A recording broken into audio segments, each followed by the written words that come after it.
یک طرفہ بات سن کر کوئی رائے قائم نہ کی جائے۔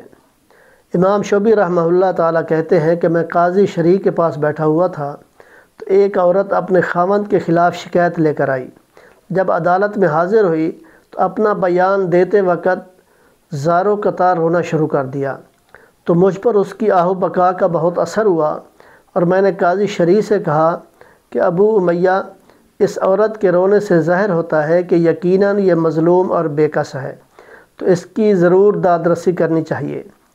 تو میری یہ بات سن کر قاضی شریح نے کہا کہ اے شعبی، یوسف علیہ السلام کے بھائی بھی انہیں کنویں میں ڈالنے کے بعد اپنے باپ کے پاس روتے ہوئے ہی آئے تھے، جس کا تشریح ہے کہ یعنی یک طرفہ بات سن کر کبھی رائے قائم نہ کرنی چاہیے، دونوں کی بات سنو، دونوں سے خوب حالات معلوم کرو پھر فیصلہ کرو۔ تفسیر ابن کثیر کے اندر ہے۔